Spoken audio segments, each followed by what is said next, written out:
Yeah, so maybe let's get started. Welcome everyone to the ELLIS Distinguished Lecture Series on what will probably be the hottest day of the year, both in terms of temperature and topics, I think.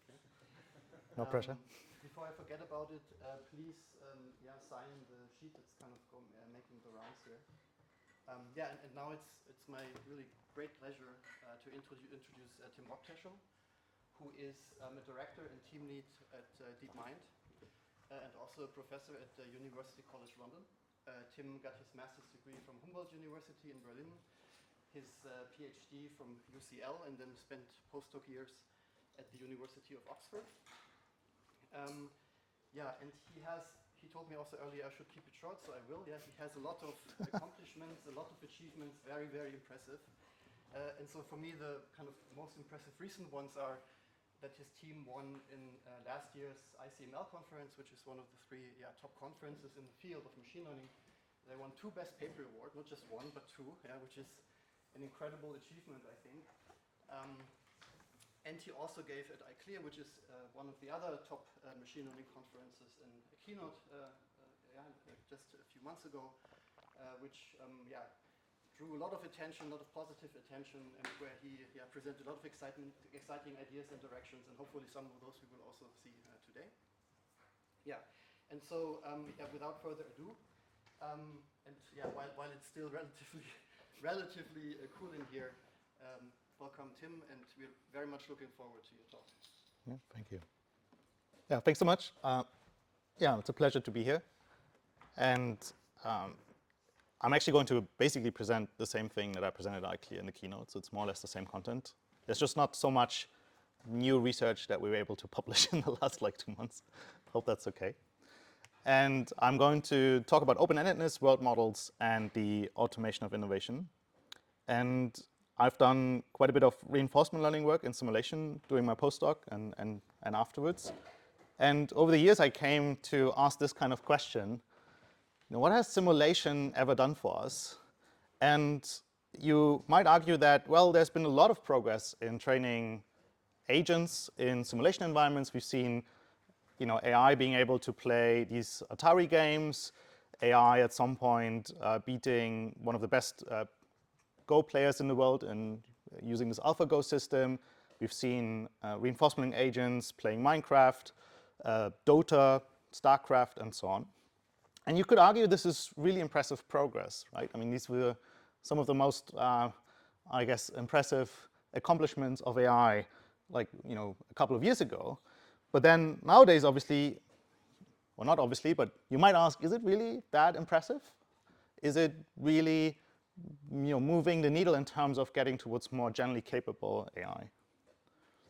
And it was a great paper in 2023 at ICML, I think, by Google DeepMind, where they try to formalize the different kind of levels of capability of AI. And the way they do this is they say, well, there's narrow AI.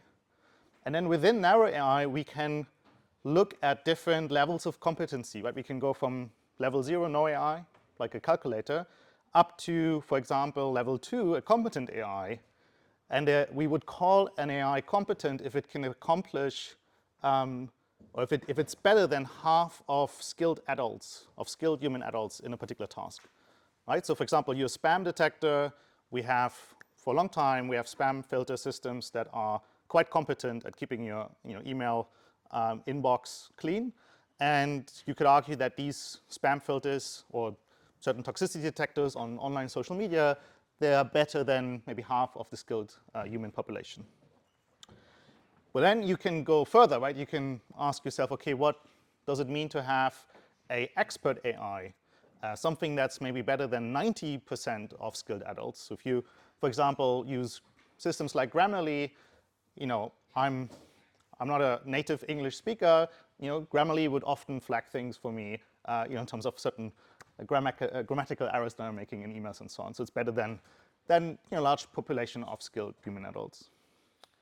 Then we're getting into what they call virtuoso level. That's level 4. Systems like AlphaGo is it's an AI that can beat one of the best players in this game of Go. It is not superhuman in the sense that Lee Sedol at the time was still able to win, I think, 2 out of 5 matches. But it's better than most, if not almost all, humans. And then we can talk about superhuman AI.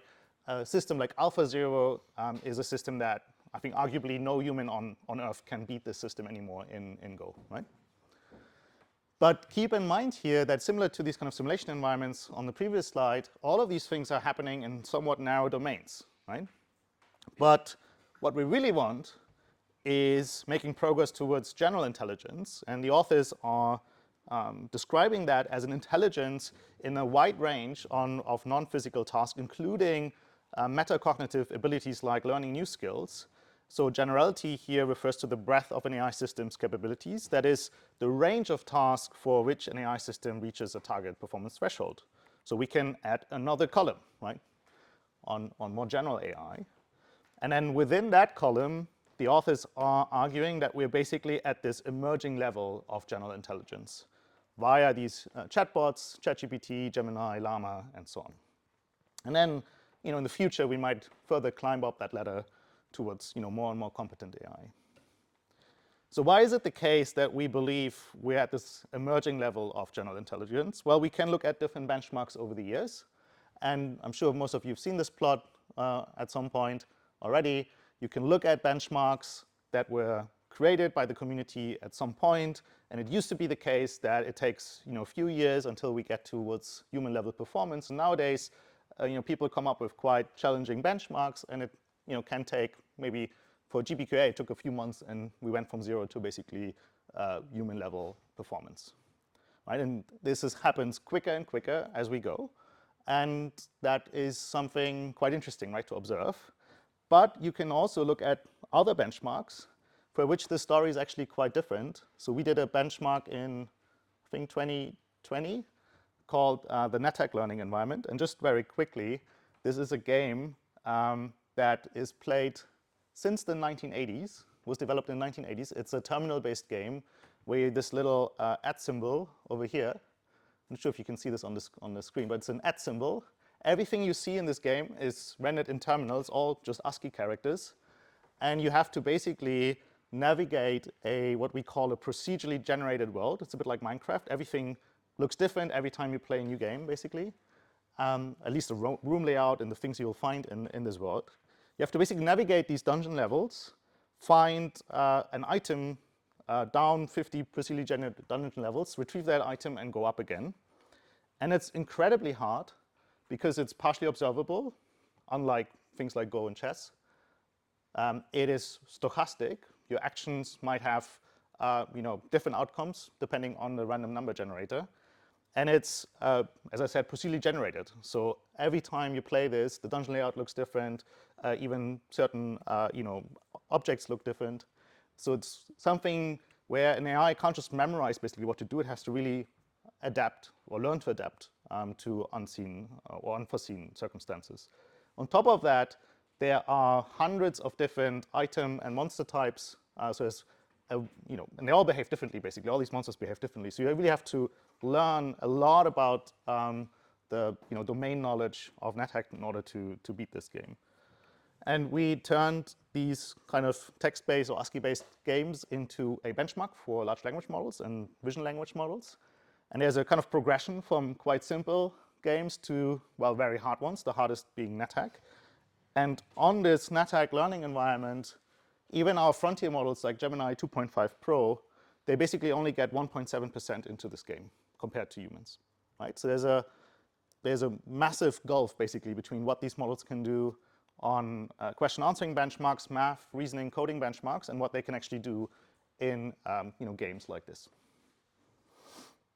So then you can ask, okay, what does it take to get AI to become more general, such that it can even do environments like this professionally, or like can beat basically games like this.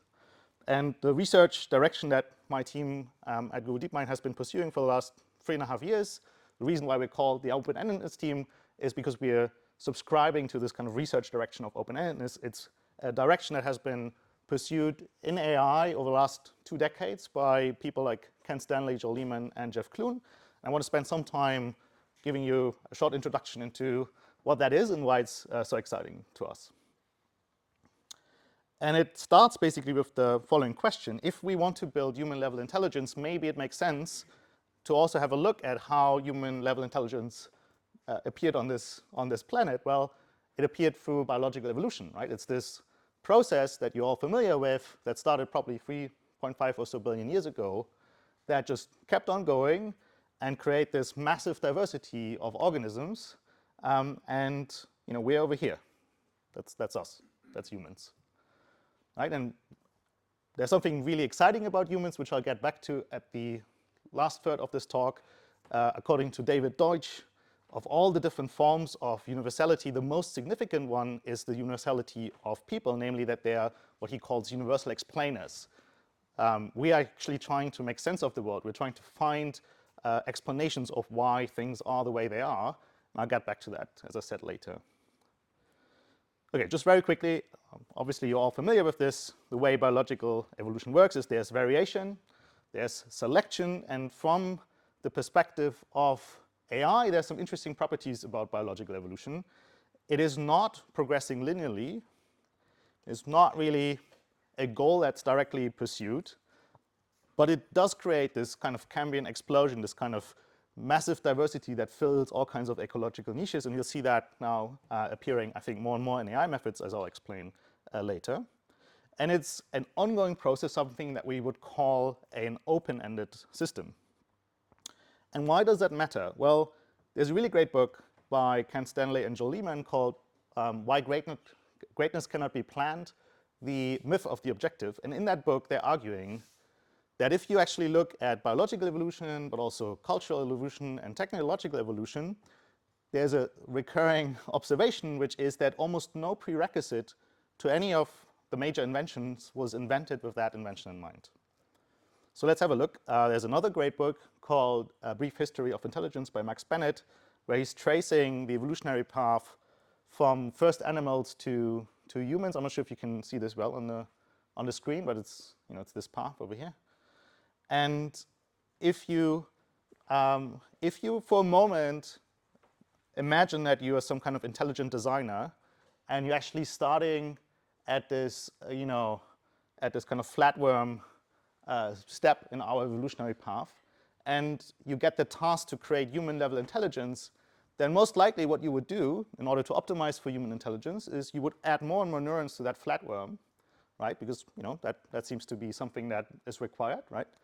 But you wouldn't necessarily start to invent things like the dopamine system, reinforcement learning, world modeling, neocortex, theory of mind, and so on and so on. And again, the reason why you wouldn't do that is because it's just really hard to anticipate what kind of inventions you have to make, right, to actually create human-level intelligence.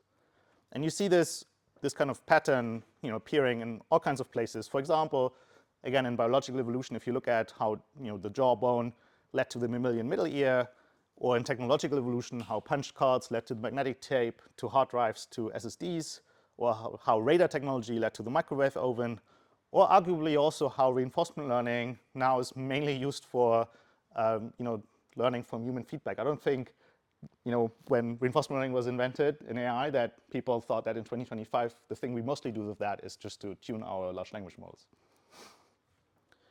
There's another great paper called Pig Breeder from 2008 that drives this point home. So let's go through that example, because I think it's a really, really good one. The way this works is you are presented with this UI as a user, and you see these different images on the screen. They look like they're kind of randomly generated. And what you do is you, as a user, can select which of these images you like, and then the system generates variations of that image. And if you repeat that process over and over again, over many generations, you can evolve quite interesting looking images like this skull here on the right-hand side. But indeed, if you do this with multiple humans, they start to evolve very interesting looking images, things that look like a car, or a butterfly, or a dolphin, or a candle, or an octopus, and so on and so on. But the point is, imagine for a moment that I put you in front of the system. So you start at the top right over here, and I ask you, can you please evolve an image of a clown face? It's basically impossible for you to select the right mutations or the right varied images to actually get to that clown face. And the reason, again, is that the stepping stones along the path to these images don't look necessarily anything like the final image, right? If you are supposed to generate this kind of image of a penguin here on the right-hand side, you'd actually have to go through some stepping stone of this, symmetrically looking shape, and there's just no way for you to know that that's what you have to go through in order to arrive at the penguin. So basically, what people in that field are arguing is that instead of thinking about AI and machine learning as this kind of strict, like, objective, optimization problem, we should instead think more about more open-ended processes like evolutionary methods that can, over time, discover all kinds of interesting stepping stones that could later on lead to even more interesting stepping stones and even more interesting discoveries. So how do we build AI systems that can follow that kind of recipe? And I'll give you a few examples throughout this talk. Okay, so let's try to be slightly more formal. Edward Hughes and Michael Dennis from my team, they try to explain a little bit better what it means for a system to be open-ended. The best explanation or definition we could come up with so far is that, first of all, we need to separate a system from an external observer. And then the property of a system to be open-ended is observer-dependent. And an observer would judge a system to be open-ended if and only if the sequence of the artifacts that that system produces, in the eyes of the observer, will be novel and also learnable. So why is it important to have both? Novelty, I think, is quite simple, right? I think everyone would agree that if you have an open-ended system, it should just produce, over time, it should produce novel things, right? Like biological evolution does.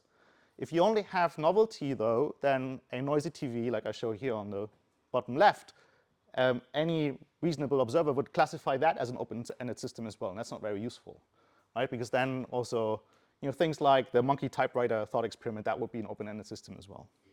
So instead, we're saying no. You also have to have this observer be able, over time, to learn, to learn what's going on, basically, to find kind of some structure in that data. Okay.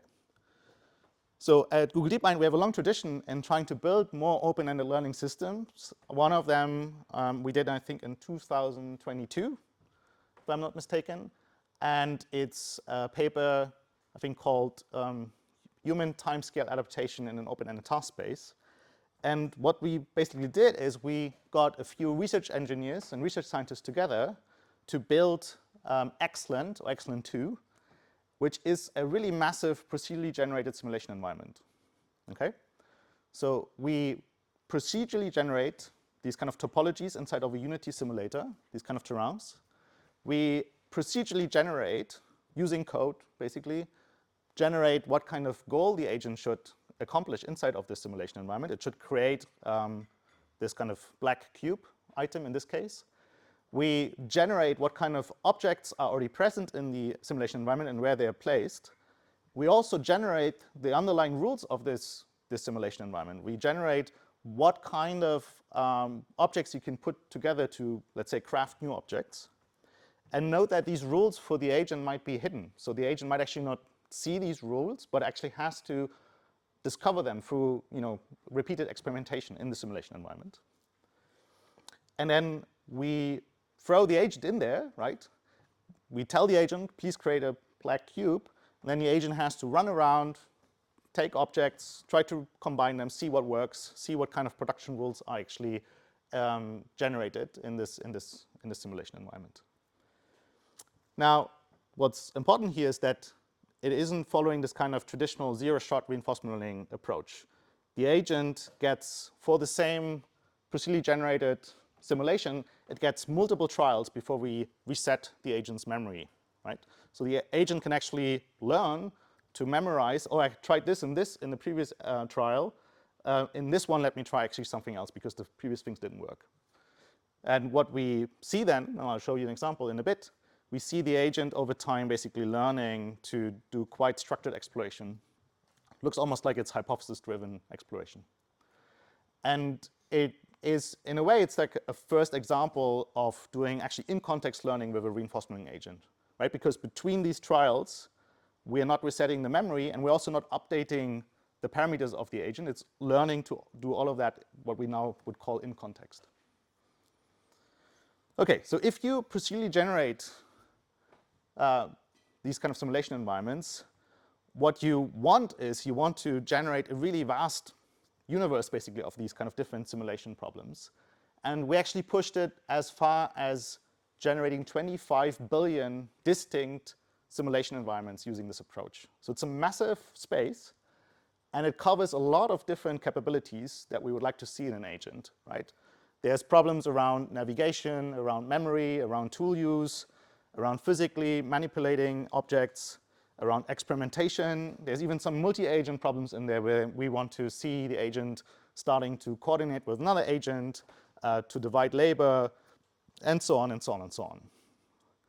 And just to be extremely clear, the North Star of this project was, ideally, we just train an agent inside of a big enough, rich enough, diverse enough simulation environment such that that agent learns something general about how to explore in new environments, or how to do credit assignment in new environments, or how to, how to cooperate with other agents in new environments, right? So the dream was that after we've done this, and we've trained this agent in 25 billion distinct simulation environments, we can take out that agent and apply it to other problems, more real-world problems, right? Something that we never were able to do with things like AlphaGo, because if you train an agent in Go, it's really useful for Go, but nothing else, right? Whereas here, the idea was that if we just push this far enough in terms of generating a lot of different problems, maybe there's something generalizable that this agent learns. And one thing to emphasize is that this wouldn't work out of the box, right? If you have 25 billion tasks and you start training an agent in this task space, in the beginning of training, the vast majority of any of the tasks you're going to sample are way too hard, right? So there's no learning progress. Later on in training, the vast majority of these 25 billion tasks might be too easy, right? Because your agent already learned to master them. So what you want is you want a method that can, over time, basically adapt to the capability of the agent and sample those problems that are most interesting to the agent. And the approach that we're taking there is done by a PhD student in my group, former PhD student Minqi Zhang, called prioritized level replay, where we ask the agent, before the episode, we ask the agent, given what you see, how good do you think you'll be? And then we empirically measure how well the agent actually did. And then there are four cases, and two of them are interesting and two of them are boring. The two boring ones, as you can imagine, is when the agent thinks it will do really well and it does really well, or when the agent thinks it will do really badly and it actually did really badly. And then the two interesting ones are when you think you'll do really well and then you actually don't, which I think maybe some of us, at least I can relate to, or when you think you'll do badly and actually somehow you manage to accomplish something, right? You might have had the intuition that you won't be able to solve this problem, but through some kind of trial and error, actually managed to do something, right? These are the two kinds of problems that maybe are interesting for you to experience again, try out something else, try to either, try something else in case you failed, or try to replicate the success in case you were surprised, basically, by how well you did. And what prioritized level replay is doing, basically, those kind of two cases of problems, we store in a buffer, and a level replay buffer, we call it. And then whenever the agent is supposed to get a new episode to train in, we can either uniformly sample that from 25 billion tasks, or we could sample it from this replay distribution, which basically is an automated curriculum learning method that tracks this kind of Goldilocks zone of not too easy, not too hard problems. And if you do that, you get a massive, basically, improvement in terms of how well this agent can actually learn from these tasks. Or put it differently, if you just train uniformly, basically you don't really see much learning progress. It very quickly plateaus. Okay, so what you are going to see now is an episode. Remember, this has multiple trials, this episode. In the first trial, the agent runs around. It is supposed to create this kind of black cube. It combines two objects that actually end up in a dead-end rule because at this point, in a dead-end situation, because at this point the agent can't create this black cube anymore. It consumed already an item that it needed for this. And the subsequent trial actually manages to get the black cube, and then in future trials, it just gets quicker and quicker at accomplishing the task. So this is this kind of in-context learning, that you see here, right? So first trial, dead end. Second trial actually manages to get to the goal. future trials, it just gets more and more efficient at solving the problem. Okay. So for us, this was amazing to see, right? Like we showed, hey, we can actually get in-context learning working with these agents that are embodied in a 3D simulation environment. But keep in mind, like the actual goal was, can we get something that generalizes outside of these simulation environments?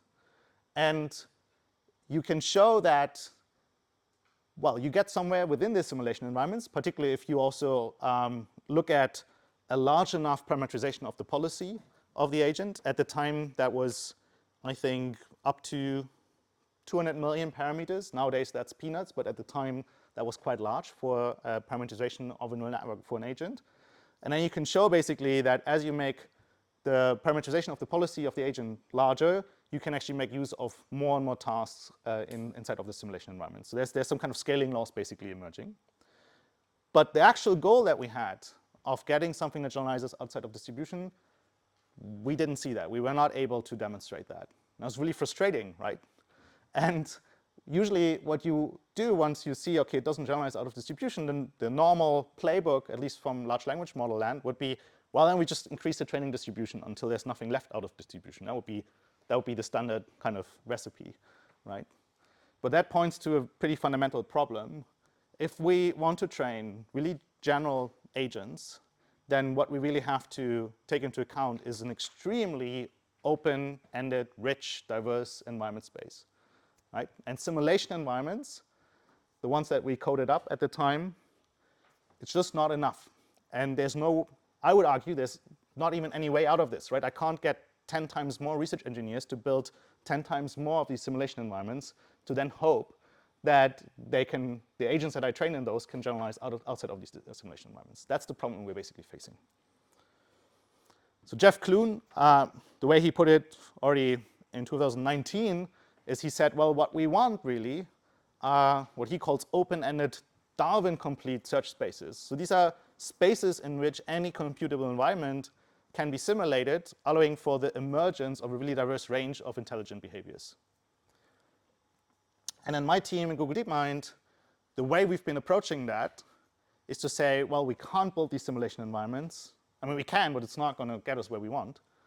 What we instead have to do is we have to follow, again, this large language model playbook. We have to build foundational, what we call world models. And just to be clear, there's obviously text-to-image generation models. There's text-to-video generation models. Some people argue that these video generation models, they're basically becoming like world models because they can start to learn some intuitive physics of the world. The way we define a world model is it needs to be taking in an action, right? It's not enough that it generates, let's say, a video. You actually need to be able to step in and act and control things, right? So given a state and an action, you need to be able to generate a next state distribution. That means you need to be able to actually intervene and generate different kind of counterfactuals, basically. Otherwise, we would not call that a world model. So one motivation for building such world models is, again, to get out of this problem of like there's just not enough environments to train agents in. The other one, again, comes, I guess, from neuroscience. And in the book, Brief History of Intelligence, Max Bennett argues that basically there's this moment in the evolutionary path to humans around mammals where you can basically show that if you put mice into a maze and at some point they might not know which kind of path they have to go down, they basically start to hesitate and wait. And you can show that in their neocortex there's some kind of thing happening which you can map to kind of the mouse simulating possible future paths. At some point selecting which one it wants to take and then starts to move again. And you can then argue that along the path to humans, you basically see a bigger and bigger neocortex. You at some point not just get the simulation of the external world, like in mice, you also start to get simulation of the internal world. And at some point, you get simulation of other agents as well, theory of mind. And all of that leads you basically to the kind of human capabilities that we see in humans. So that's another motivation for why it might be a good idea to think about how to train the best, most general world models. And indeed, you see now companies like Wave in UK training world models of driving scenes. So this is a self-driving car company, and they collected a lot of footage, basically, of people driving around, and then they train a generative models that can generate, basically, driving scenarios, right? If I didn't tell you this in advance, you might struggle, actually, to detect that these are not real videos from people driving around, right? So this is all generated using AI right now. And then, at the same time, I already mentioned this, we see these text-to-video generation models getting surprisingly good. Like we have models like VO2 and VO3. They actually start to capture some of the, at least like intuitive physical properties of the world, right? They can start to generate somewhat realistic, fluid dynamics, smoke, underwater dynamics, and so on, right? It's quite impressive to see. But the problem is the following. If you want to train a foundational world model, like this Gaia 2 model, what you need is the video footage, and you need all the action annotations. You need all these action labels. And action labels are generally very costly and hard to get by, right? Like if I want to train a general world model, I need a ton of data, basically, of these actions. VO2 models like those, they're very compelling because you, again, just follow the large language model playbook. You go on the internet and you train these models on internet scale, unlabeled data, right? This is fantastic. However, if you train a video generation model, as I said, you can't actually control what's going on, right? I mean, you have a model that takes text and then generates a video. You don't have something that you can step into and then actually act, right? It's not low-level action controllable to be called a world model. So what we thought roughly 3 years ago was, could we maybe train a world model that can be controlled like a proper world model, right, with low-level actions, but is trained just from unlabeled video data, right? Because then if that works, we could scale that up, right? We have a recipe then to just kind of build bigger and bigger foundational world models. And that's this Genie project. So the goal of that project is to train a generative world model from internet videos that then could be used either as a simulator for training more robust general agents, but also could be a new form of generative entertainment. Could be quite fun to play with these models as well.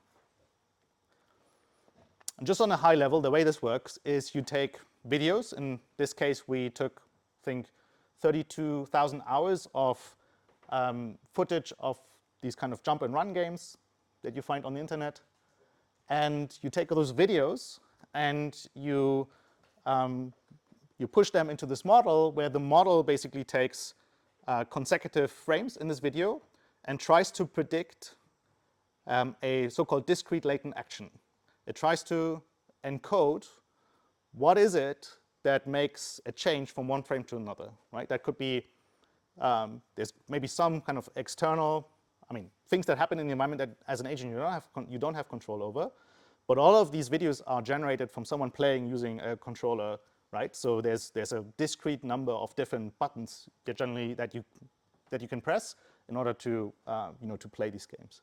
So we're taking, I think, roughly 8 or 16 of these discrete latent actions to encode what's going on in this video. And then given a previous frame and one of these actions, we try to generate the next frame. And if you do this, then at test time, what you have is a model that you can prompt with an image. And then you can press a button, and then it would generate the next frame.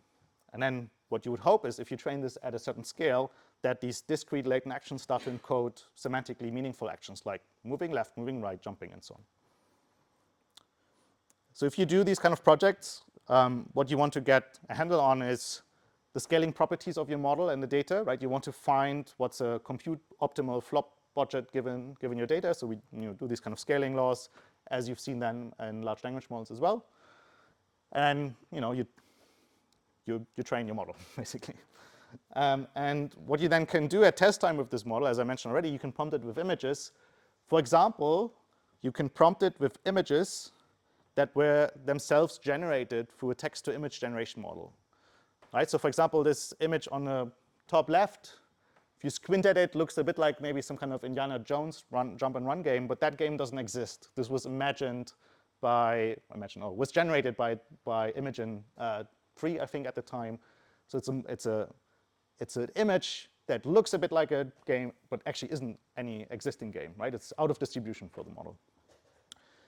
If you then feel lucky, you can start to push this a little bit more. You can actually prompt it also with hand-drawn sketches, right? That's very out of distribution for the model. Or if you're feeling even more lucky, you could start to prompt it with real-world images and see what happens, right? That's very, very out of distribution for the model.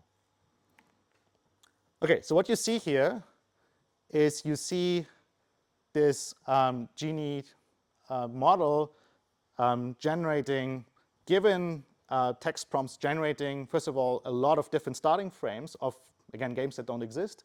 And then you see us basically playing these different generated environments using the Genie model. Right? And if you look at this nowadays, obviously this looks pretty silly, right? It's very blurry and it's not perfect at all, particularly if you contrast that with the video generation models that we have nowadays. But at the time, this was quite great for us to see that we actually can, just with an unsupervised way, generate such kind of playable environments. And then we can see basically the diversity of these kind of little 2D games that we can basically, or environments that we can generate in this way. So what's important? Well, as I mentioned, you would hope that if you train this at a certain scale, that the specific buttons you press, that they correspond to certain semantically meaningful actions, like moving left, moving right, and jumping. And we indeed see that's emerging at a certain scale. So if you press the same, like sequence of buttons, and you look at what happens in different kind of starting conditions, similar behavior basically is generated, which is great. But the ultimate test, obviously, is you actually trying to, set yourself a goal, like I want to go there, and see if you can actually go there inside of this generated environment. Another thing we see at a certain scale is we see the emergence of capabilities like parallax animation. So this is basically simulating some kind of 3D effect by moving things in the foreground faster than things in the background. It's like, again, with large language models. You train these models, and you don't necessarily know in advance what kind of capabilities emerge. You have to basically train and then see. But this was quite good for us to see. And then, as I said, you can feel a little bit lucky and try to go very far out of distribution. So this is a little figurine on my desk, and the team wanted to see whether they can jump off the sponge using this generative model, and it kind of works somehow, a little bit. Yeah, and then you can start prompting it with sketches. I think these were some images on the left that were drawn by Jeff Clune's kids, and then we saw whether we can actually move the characters inside of these images around. You can prompt it with videos as well, and then I don't think it works particularly well, but you can also prompt it with some pictures of dogs of people in the team, and you can move things around a little bit. Another thing we tried is taking a robotics data set, RT1. That data set actually has actions, but we threw all of these away. We just looked at the videos, and then we tried to see if we can train a generative model, again, a Genie model, just on the videos of these robotic simulators. And we again see discrete latent actions emerging that actually, leading to similar behavior in different starting conditions. And we also see the emergence of, in this case, deformable object properties. So if you move this robotic arm towards this bag of chips and you grab it, actually the bag of chips is deforming. Right? This would be something that would be, I imagine, quite hard to code up in a simulation environment. Okay, so then at the end of last year, we announced Genie 2. This is basically a big step up in terms of the scale of this model.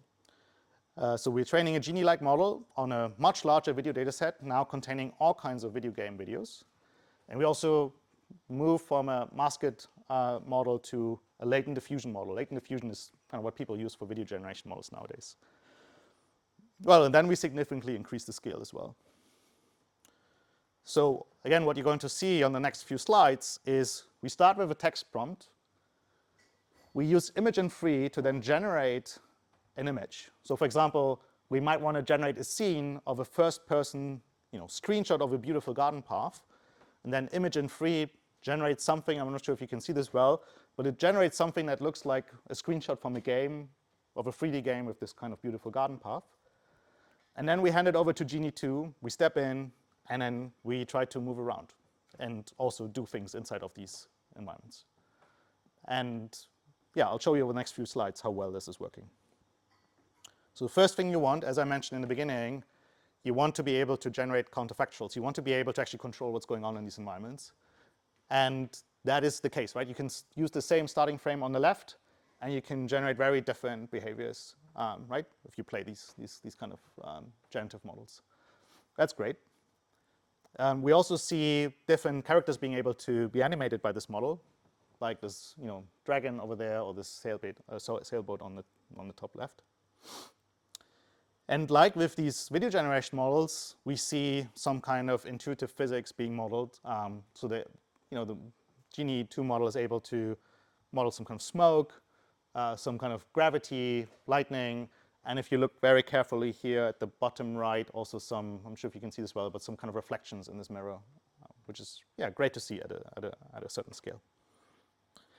So then crucially, it's not just kind of static worlds that you move around. You can actually interact with objects inside of this world, right? You can go to some, let's say, door. There's a button. You press it. The door opens.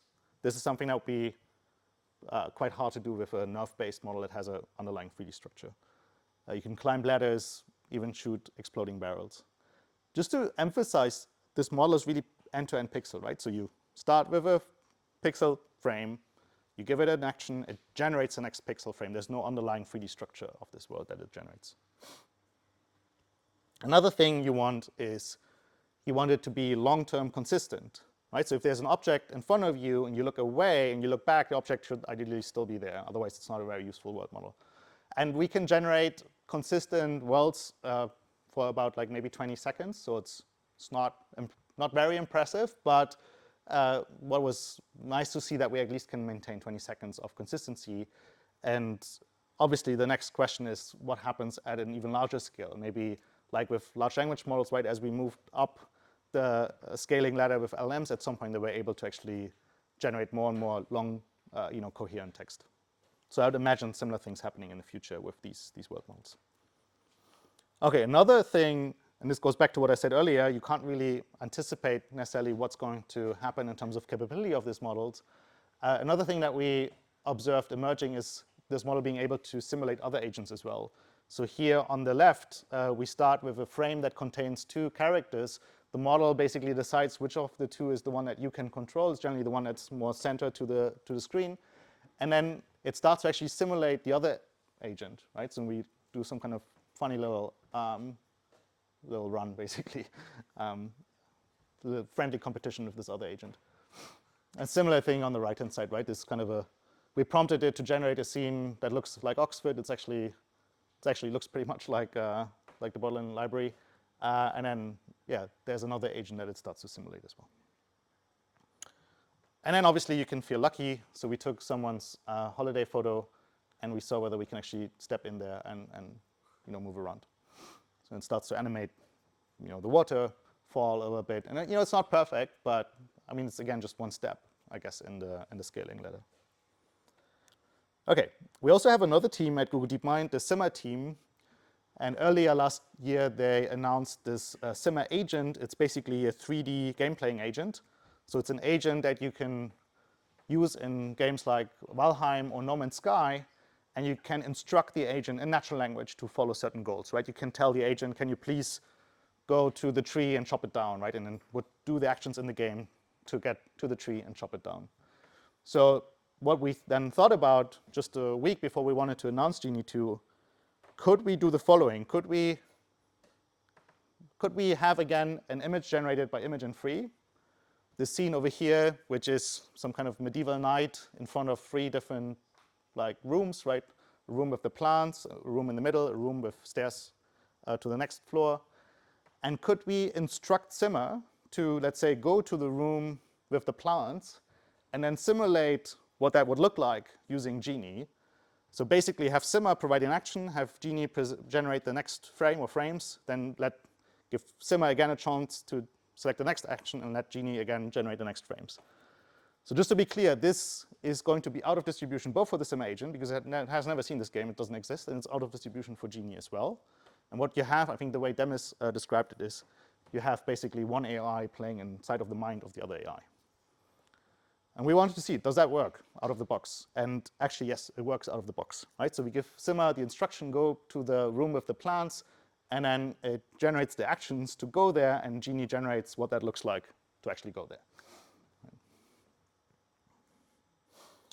And why is this interesting? Why is this exciting? Well, Jack Parker-Holder is the lead of Genie 1 and Genie 2, and what he said at some point is that if we make further progress in this, in training these foundational world models, maybe at some point, right, we could have a future in which these agents, these 3D embodied agents, or simulation agents at least, can be trained and evaluated in a limitless curriculum of novel worlds, right? It gets us potentially out of this problem, right, of where does the environment come from?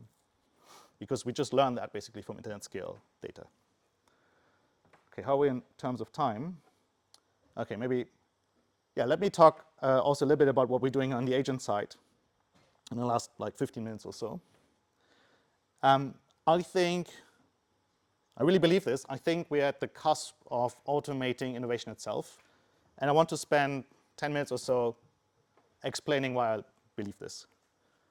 I think if you're serious about AI, you need to start thinking about how do humans even come about knowledge, right? Like what's going on? Like how do we in science get to know what we know, and how do we get more and more knowledge? So I started reading reading about philosophers like Karl Popper. The way he describes it is that in science we choose the theory which best holds its own in competition with other theories or explanations. So the one which by natural selection prove itself to be fittest to survive, and also the ones which are testable in the most rigorous way. So according to him, science basically is variation. We propose a new explanation, hypothesis, or theory, and selection. We subject that explanation to empirical testing and criticism for falsification. If it then survives, it's provisionally accepted, but still open for future challenge, right? If we get new empirical evidence in, we might actually kill off a previously held belief or explanation. So it's an evolutionary method, okay? And why is this interesting to think about nowadays? Well, if you go back into the 90s, Jürgen Schmidhuber said that a program of a neural network is its weight matrix. That means if you want to change the behavior, as you all know, if you want to change the behavior of a neural network, you change its weights. And that led Jürgen Schmidhuber design so-called self-referential weight matrices, where the weight matrix has a view on its own weights and can modify its own weights. So this was quite interesting ideas. But nowadays we have people who say the program of a large language model is its prompt. I mean, obviously, the previous statement is still true. If you want to change how a large language model behaves, you can change the weights, you can tune the model. That's all still true. But you can also quite radically change the behavior of a large language model if you just change how it's prompted, as you all have experience with by now, I imagine. And this works surprisingly well, right? You can ask a model, given a question, to first think step by step, and you see, I don't show the baseline, but you see pretty big improvements in terms of reasoning capability. But also, you can prompt it to take a deep breath and work on this problem step by step, and that works even better. Obviously, that's a bit annoying. This shouldn't work. but it does. It shows you how brittle this still is. But I think the general statement is still true. These models are getting good enough to understand language so that you can actually change their behavior quite drastically. So why is this interesting? Well, LLMs, we see them now as quite powerful variation operators. You can give them data, and they can generate more data like it. And they also are quite powerful selection operators. So Jenny Zhang from Jeff Clune's lab, the way she put it in her paper Omni, is that we can basically utilize foundation models like large language models as a model of what she calls human interestingness, because these large language models already internalize human concepts of interestingness from having been trained on vast amounts of human-generated data on the internet.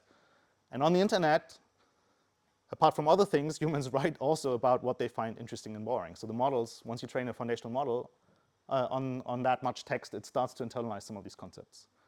And then you can utilize that in the following way. You can have let's say 3D simulation environment in which an agent has to do certain tasks. And if you train this agent inside of the simulation environment using known curriculum learning methods, it kind of works. It's this kind of brown line over here. But if you actually connect that to a large language model and you ask the large language model to generate problems and to select which of these problems are most interesting to learn from, then you get a massive uplift in terms of what this agent can learn in these simulation environments. Right? So if we look at this kind of field of open-endedness, over the last 20 years, we really wanted to see a lot of progress in these open-ended, Darwin-complete search spaces. Right? We want to apply these techniques not just in Go or chess through self-play. We want to apply them into really big problems like how to advance science, for example. But whenever these methods were used, these curriculum learning methods and more open-ended learning methods, the problem we had is we were always only able to illuminate a small part of these open-ended problem spaces.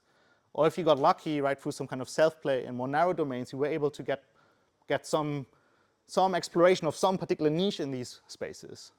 But because now we have these foundation models, like large language models and vision language models, and because these models are very powerful variation and selection operators, I think we're now at a place where we potentially can quite efficiently explore even these like very, very large search spaces. And I want to give you one example, or a few actually. One is FunSearch. It's now called AlphaEvolve from Google DeepMind. What they did is they used a large language model to generate variations of computer programs, and then they evaluated whether these computer programs, for example, for matrix-matrix multiplication, are more efficient than computer programs that humans have designed over the last, like, I don't know, decades. And it's a variation. You use the large language model to vary computer programs, and there's a selection which is grounded in empirical evidence, namely how well the varied programs work, right? How well they work empirically. So if you then repeat that, that's an evolutionary search. We had another paper last year called Prompt Reader. It's a method to automatically do prompt engineering.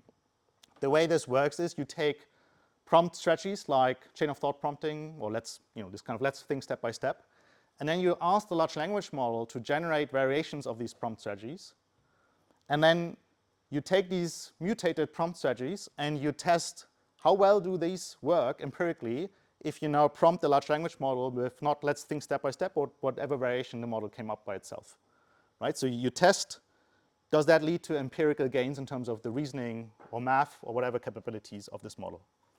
And based on the empirical evidence, right, you can then rank these mutated prompts in terms of their fitness, and then you select those that are leading to the largest gains.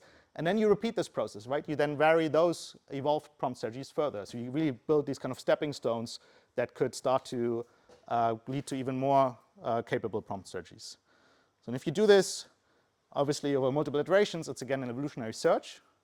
And what you can show is on the left you see, I don't think you can read this, but on the left you see chain of thought prompting on a range of academic benchmarks around reasoning, math, and so on, and question answering. On red, you see the, at the time, state-of-the-art plan and solve prompt strategy. Again, that's a human-designed one. And then in green, you see what this system was able to evolve, right? It was evolving a better prompt strategies than humans were able to design by hand. And I'm not sure about your experience with current AI research, but a lot of that is prompt engineering. So wouldn't it be nice if we can automate more of that once we run such evolutionary search and have sources of empirical evidence? I want to give you another example, jailbreaking LMs. If you train and deploy large language models, you might get pretty nasty questions, right? So humans might ask, okay, what's the best way to evade tax in the UK? And then as someone who trains and deploys these models, you might have a responsibility to make sure that your chatbot actually responds, I'm a helpful chatbot and not able to answer questions like this. But humans are incredibly creative, right? So they might start doing things like this, right? They might start encoding their questions, and if, as a model deployment provider, if you're unlucky, this might circumvent some of the safety measures, and then the model says, well, yeah, I'm very happy to tell you how this is done. You first need to create an offshore company, and so on and so on. Right? And okay, maybe this was a funny example, but obviously there's a lot of different risk categories that as a company or as anyone who deploys a large language model, you want to protect users from, right? You don't want to give advice in terms of terrorism. You don't want to give advice on self-harm. criminal planning, and so on and so on. So companies usually have a pretty good idea of like what are all the different risk scenarios. And then also, companies often have a group of very skilled humans who are very good at red teaming these models. So these are people who know about all of these safety concerns, and that before a model would go out, right, they would sit down with the model and try to jailbreak it manually, right? And they have all kinds of very interesting attack styles. This kind of encoding that I showed is just one of them. I mean, you have probably seen other things on the web as well. I think my favorite one is you tell the model that you kidnapped their grandma and then, try to get it to answer your question through these means. So there's really a lot of different things you can do, right? Misspellings, role play, technical terms, putting things into historical context, and suddenly the model is very happy to tell you how to build a bomb, things like this. Okay, so it's a very labor-intensive process, so can we automate that? And Mika Samvayam, a former PhD student in my group, the way he approached this is to take the large language model that we want to attack, create a copy which becomes the attacker of that large language model, and create another copy which judges whether the attack is successful, right? So you take the same large language model, you create 3 copies. One is the model that we're attacking, one is the attacker, one is a judge to judge autonomously whether the attack is successful. And then what you want is you want to fill up this archive of attacks, right? For each combination of risk category and attack style, you want to find a jailbreak that's really successful against the large language model. And the way this is done, and you probably can imagine this at this point, is you take the attacker, you ask it to generate mutations of the jailbreaks that it already found. You also ask it to potentially take inspiration of 2 jailbreaks it already found to create a new one, right? So it's, again, this kind of stepping stone approach. It generates, over time, more and more successful jailbreaks and gets inspiration to generate new ones. It's an evolutionary search. And then over time, what you see is that this entire archive can be filled up with quite successful jailbreaks. So the more bright on the screen, the more successful this jailbreak is. So you get this very long list of really nasty things.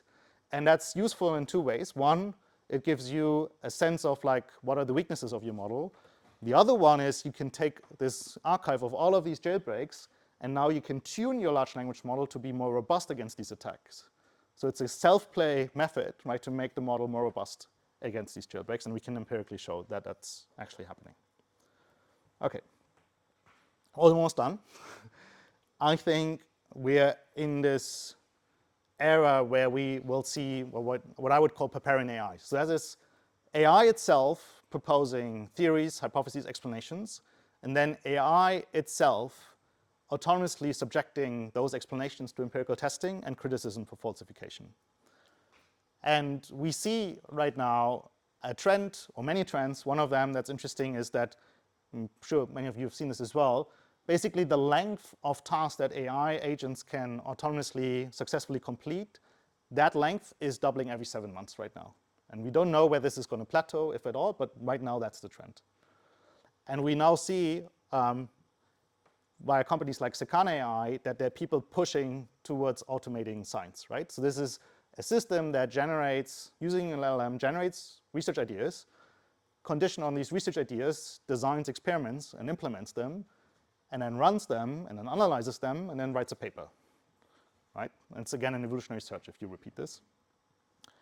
And I'm sure many of you have seen this.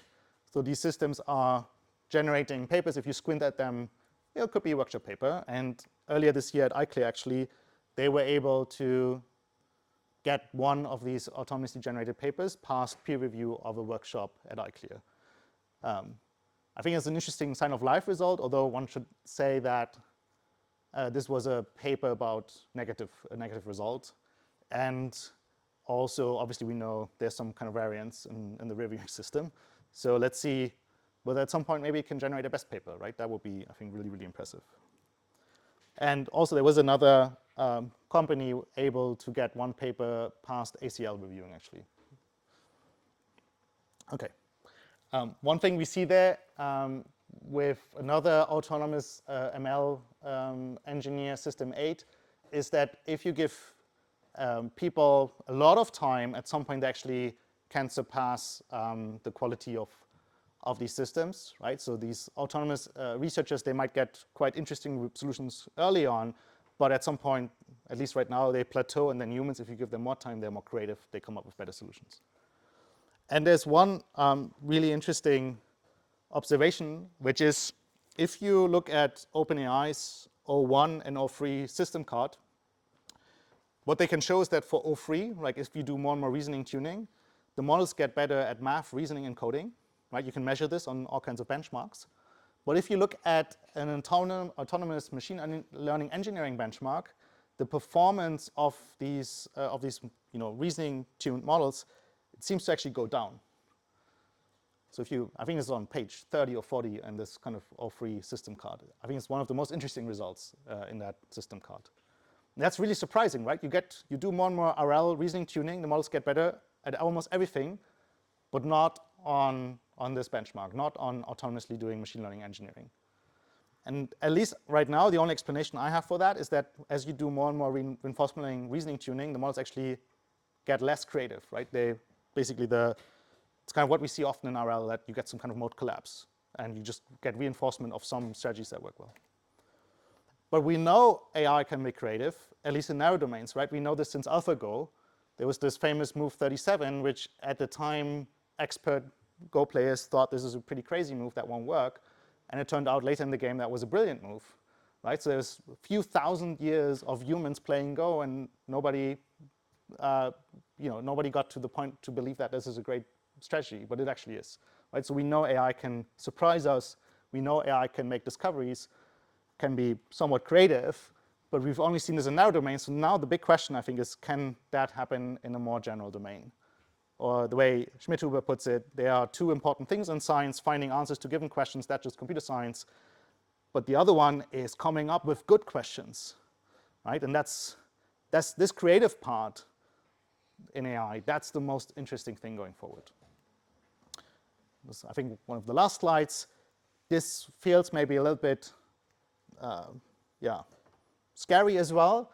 But there's an interesting study from 2020 where the authors look at, or they try to estimate basically the world economic output, and they try to go back basically a million years and have estimates for what was the world economic output in 10,000 years ago, 100,000 years ago, and so on. And basically what they show is that we've been more or less on an exponential trend for the last million years.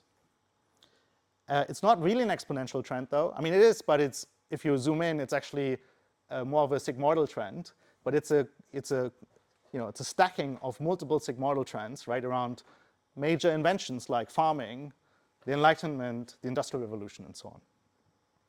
But you also have to, at the same time, look at the explosion in population, right? So a lot of the amazing inventions over the last few thousand years partly are due to us just having more and more people who have time to do science and think, right? And there's a fantastic science fiction book, Solaris, by Stanislav Lem. It's one of my favorite science fiction books. But he also wrote a non-fiction book in which, in the 60s, he said that this kind of exponential growth of knowledge, or this exponential growth of science, might at some point be halted by the lack of human resources. And that's as a result of the immense widening of the scope of scientific research. The number of people focusing on any single section of it actually might decrease, and we might run into what he calls an information barrier, where we just don't have enough resources to explore all the things we should be exploring, right? Whenever I guess you know this, right? Whenever we answer a scientific question, often 10 new ones appear afterwards. So in some way, you could argue, if you believe all of this and you want to see a continuation of this kind of path, then maybe the only thing we can do, or we should do, is to, not the only thing, but one of the things we should focus on is automating this innovation process. Okay, so I hope I convinced you that if you care about building more general agents, you have to, or you should look into open-endedness methods. I hope I convinced you that foundation models are a path to generate potentially an endless variety of environments to train more generally capable and robust agents in. And that now that we combine foundation models with these open-endedness methods, it points towards a quite interesting future where we might be able to automate innovation itself. And the biggest question for me going forward is, can these AIs be actually generally creative? So with that, thanks so much.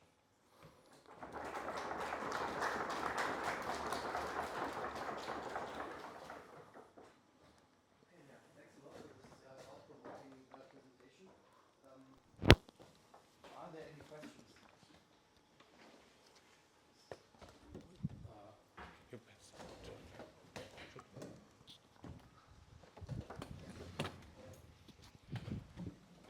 Yeah, also, thank you very much for this presentation. Especially in the beginning, I felt a lot of a paradigm shift in how we should train models, especially in the reinforcement learning. In the beginning, I think you talked about this excellent tool and how how you wished for more general agents. And this world model seems like a current paradigm shift going on.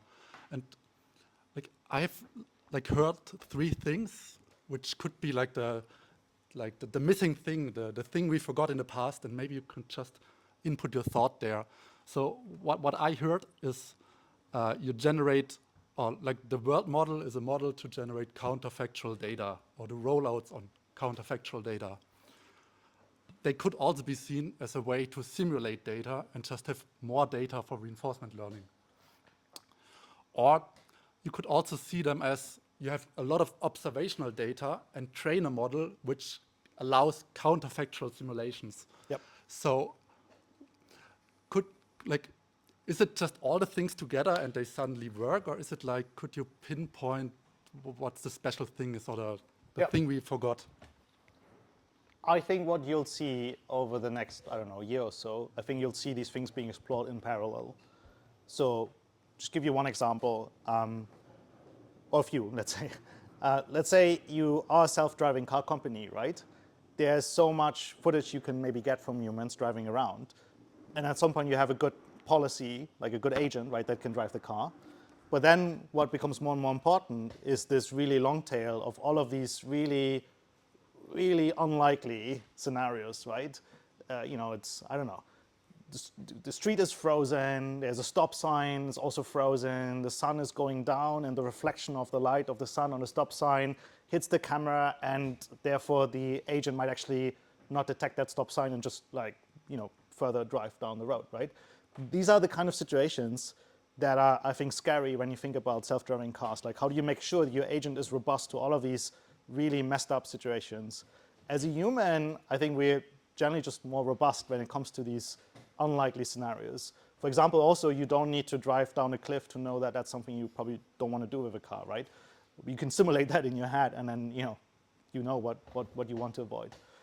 So I can see, for example, models like Genie at some point being similar to this rainbow teaming, right? Being on the attacker side.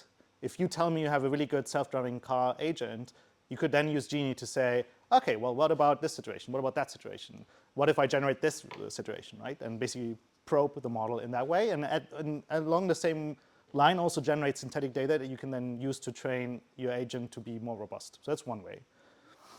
Another way would be to say, let's not wait until that policy is trained and then probe it. Let's embed something like Genie directly into the training process, right? So if you think back to what I discussed on these excellent environments, we have curriculum learning methods that can build this kind of Goldilocks zone of not too easy, not too hard problems.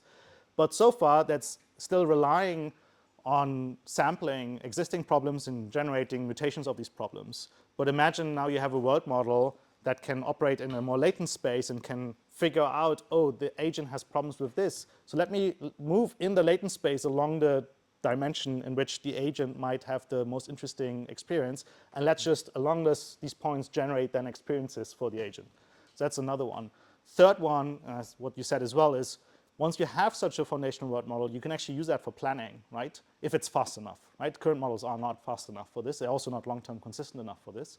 But you could imagine at some point you have a foundational world model that's fast enough, that can also operate at different levels of temporal granularity, and then use that inside of an agent to, during decision making, similar to this kind of mouse, simulate, okay, if I need to do this, what happens if I go there or go there, and so on, right? I think that's how I see these world models being used in the future. Another one is then also, it's an interesting generative model just to play with. But all of these things, I think, people will explore in parallel. Oh, super interesting. Thank you. Oh, do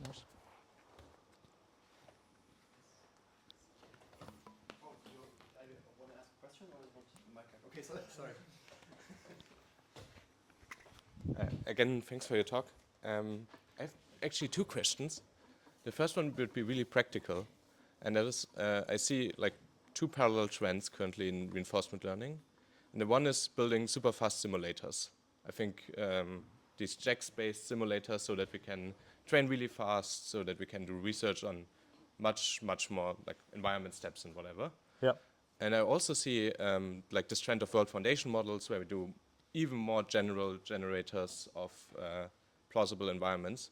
And one thing that I always wondered about is whether these world foundation models are fast enough to facilitate training. Because I imagine that inference on these models is very expensive. Yep. And so we cannot train on, I guess, thousands of them at the same time. So is this even feasible? I guess no, but will this be feasible? Yeah, both are great questions.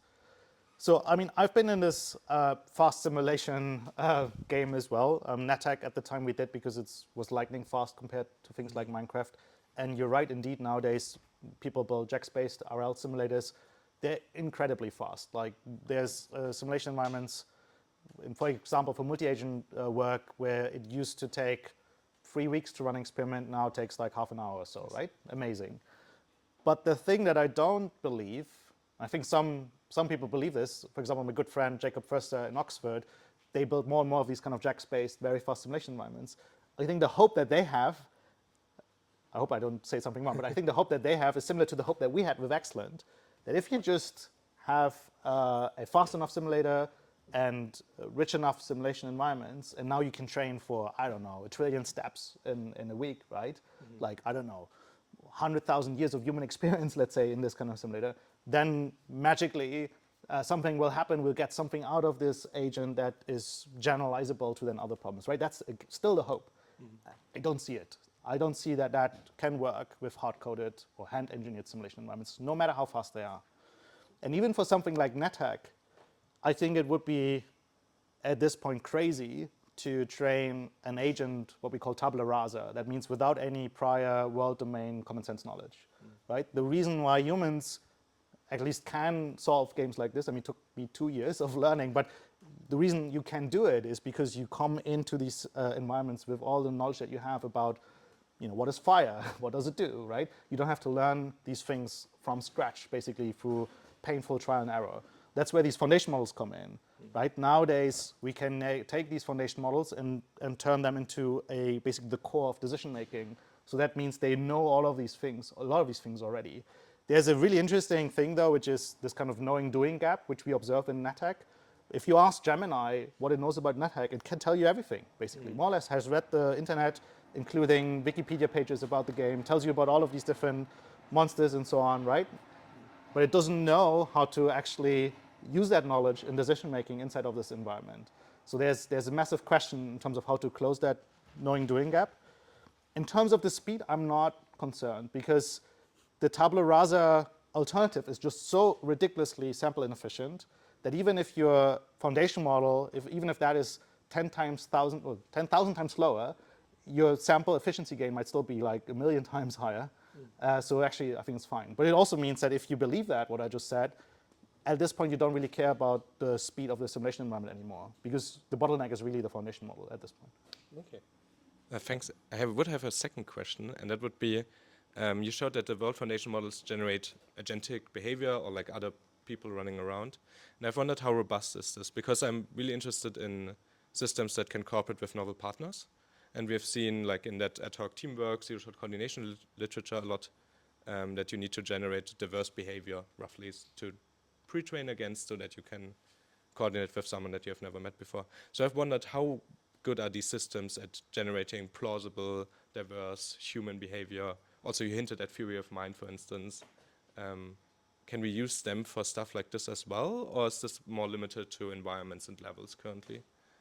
I think it's a fascinating question. I think the sad answer is I don't think we have good quantitative benchmarks for this. Like usually when you ask questions like this, I think the right answer would be, okay, let's create a benchmark to test this empirically. And models like Genie become quite difficult to quantitatively assess. I mean, there's some kind of things you can do around, you know, visual quality and so on. Maybe you could also start to create benchmarks that do some kind of object detection and then try to infer certain properties. But at the end of the day, I don't think we have really good handles in terms of quantitative metrics. So we usually have to play with these models, right, and just see what happens. And I think it's a fascinating question. I don't have an answer grounded in empirical evidence at this point. Okay, great. Thank you.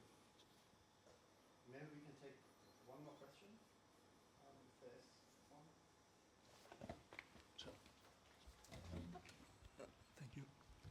I saw some quotes and from books and stuff, and I was wondering, do you guys read books to get ideas, or how does the idea for your teams come up? Like, is it just you solve some problems, then you see, maybe we can do this, explore this, or like foundational ideas? Yes, we read books. We also have reading groups. We try to keep up with the literature. My team, just to be clear, is in foundational research. So we have also a generative AI unit where people build the next Gemini models, but we're in foundational research. And the mission of this unit is to do long-term transformational research. So then usually what you do is you sit down and you have a certain experience from your previous research projects. For example, Excellent, I showed you, right? Like we were part of this Excellent project, and at the end of it, we realized there's just no way we can make this work with hand engineering simulation environments. So then what's the next step? How can we get out of that? Well, we thought, we see language models getting better. At the time, text-to-image generation models were really bad, but we anticipated at some point they're going to be really good. They're going to generate photorealistic images. We also anticipated at the time at some point video generation models are just going to get good enough. So then we tried to basically already jump ahead and say, okay, what can we do right now that can prepare us for something that might work in 2 or 3 years' time? Mm-hmm. So having this very long-term view, which as a PhD student maybe is a bit harder, right? Because you have to publish papers along the way as well. But I think at some point we see this a lot when people come to Google DeepMind, they graduated from a PhD, they know how to write papers. If they wanted to, they could just chuck out 3 papers a year at ICML, ICLR, and NeurIPS. We would then ask the question, okay, but what is it that you really want to accomplish long-term? And how can you set yourself up? How can you start to collect the data, build the infrastructure to have a shot, or at least a chance at accomplishing something more ambitious in two years' time or so? Mm-hmm. Okay, thank you.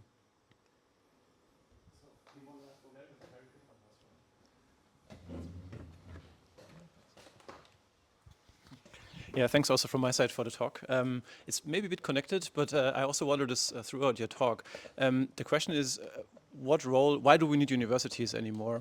And I know this is not related to the content of the talk, but I'm curious at multiple levels, because I think many of the advances you showed, I think a single university could have never achieved, just in terms of computation resources, human resources as well, in particular in times where science is really under a lot of pressure in terms of cuts and funding. But also the work you showed at the end, right, when we automate innovation, then again, why do we need universities anymore? And I would be really interested in your opinion, because you're sitting essentially on both chairs, right, at Google DeepMind, but also at UCL.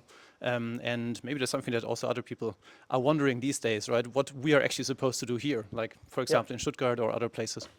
Yeah, I mean, it's a great question. And I think the thing I want to say is if you look at everything happening in AI right now, from my perspective, I would say we're trapped in a massive local optimum, right? We're doing deep learning the way we've done it for many years now.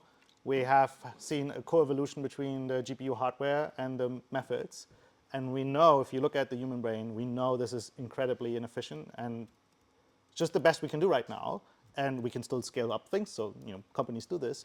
But there's no better place to do really long-term, very risky research than academia. Like, there's just no better place, right? And it requires, I think, a decision, and I see PhD students in my group also grappling with this.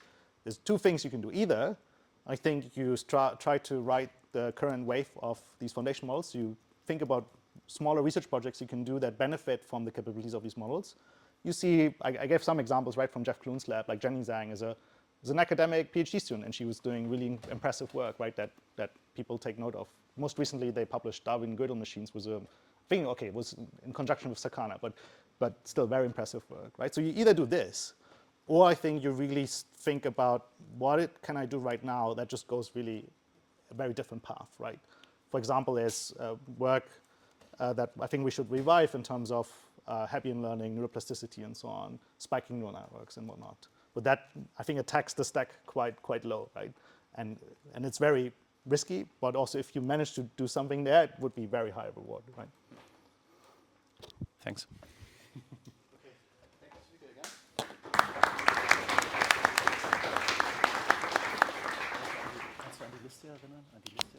So the list has gone